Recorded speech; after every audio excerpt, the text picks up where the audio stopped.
Now I'm sure you love making bread. You might have your favorite multi-seed bloomer recipe or a fancy sourdough, but for me, it is a classic white loaf with a crisp, crusty exterior, and I'm going to show you the simplest of tricks to achieving that.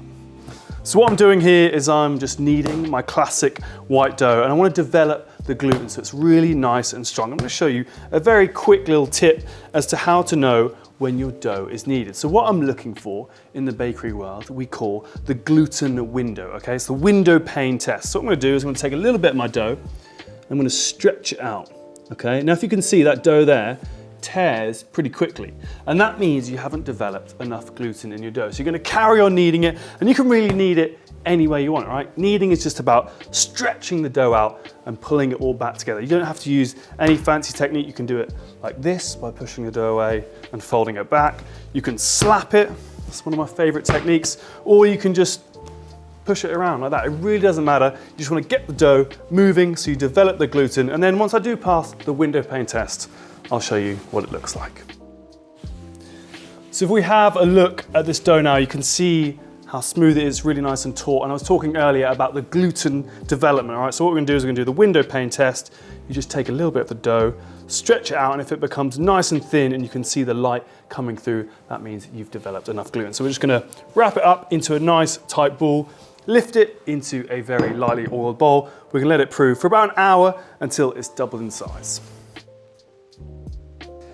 It's been an hour, have a look at this dough. Okay, nice and risen.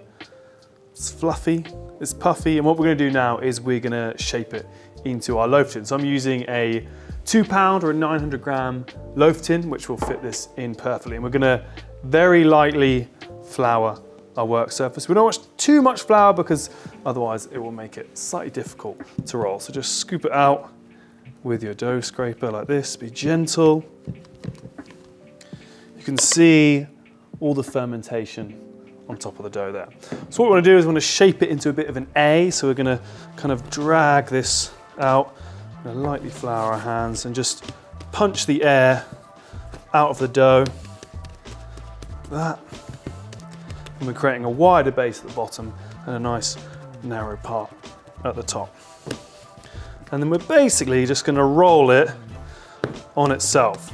So again, lightly flour your hands and you're going to kind of tuck it up like a sausage. It's a little bit of a challenging technique. I get it wrong all the time, so just roll it like this, tuck it in there, roll it again, and then we're gonna flip it over and just take the seam, pinch it like that.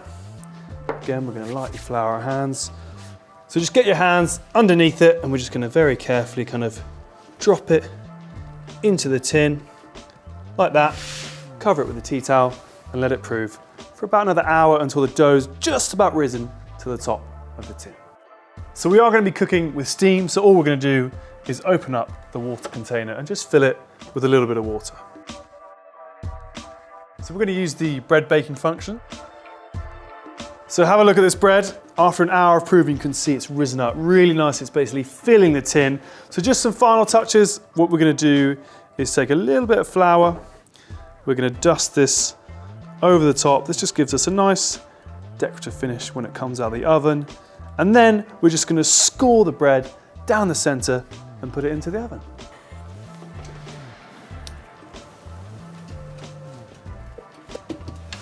And now we just bake the bread until it's nice and golden, if I can see it.